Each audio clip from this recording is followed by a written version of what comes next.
Hello mga langga, magandang araw po sa inyong lahat. Itutur ko kayo sa aking munting bukirin.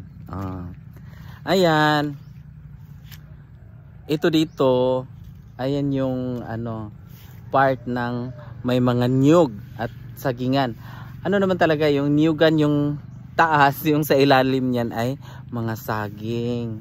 Ayan, ito may palayan din dito, may maliit na palayan.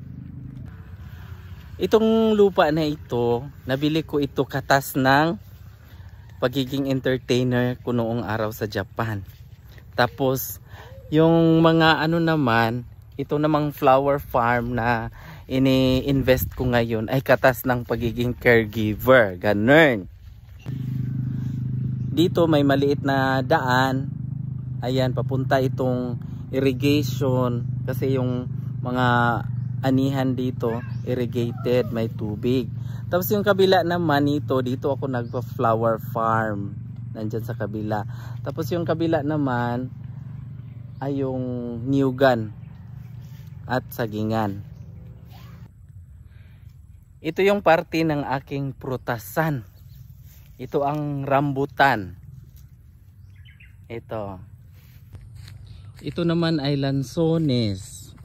Puno ng lansones. Tapos dito sa sunod naman ay langka. Ito puno ng langka, ang bilis lumaki. Tapos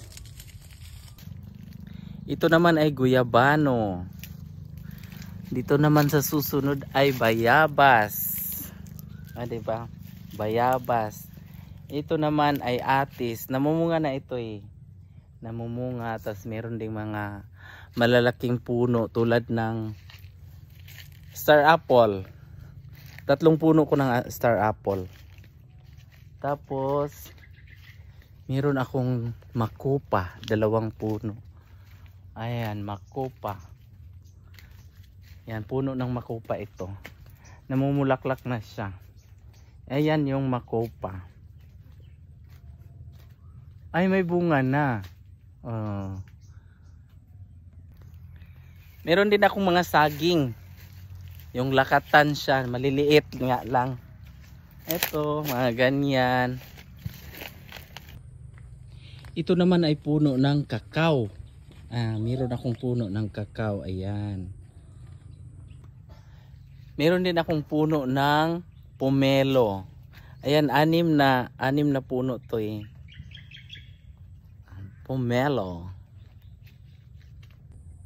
At meron din ditong raspberry. Ilang beses na itong namumunga, kaya lang ngayon hindi niya season. Ayan, meron palang bunga maliliit. Bulaklak yata to. Ayan, parang insekto pero bunga niya yan. Green, ayan. Meron din akong dragon fruits. Ito ang puno ng dragon fruits. Ito pa, dragon fruits din to. Ang bunga nito ay parang pusha pink. Tapos ang laman niya ay violet. Yan ang dragon fruits. Meron akong kalamansi.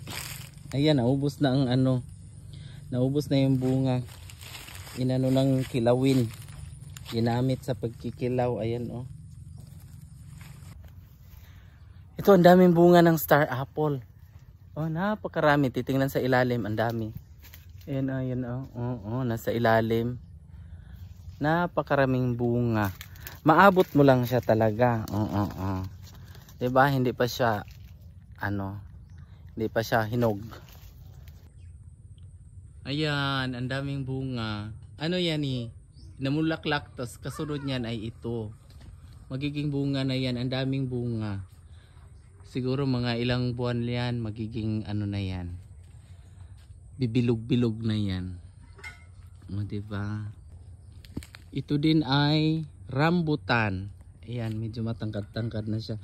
Nasa mga 3 years old na yata. 2 years old yan. Ito namang lansones ay ponggok. Hindi humaba. Ayan guys, marami akong tubo. Tinanim ko ito nung nagbakasyon ako. 1 taon mahigit. Ako ang nagtanim nito kaya ganyan na siya karami. Pwede na siyang papakin. Ayan, natumba na yung iba.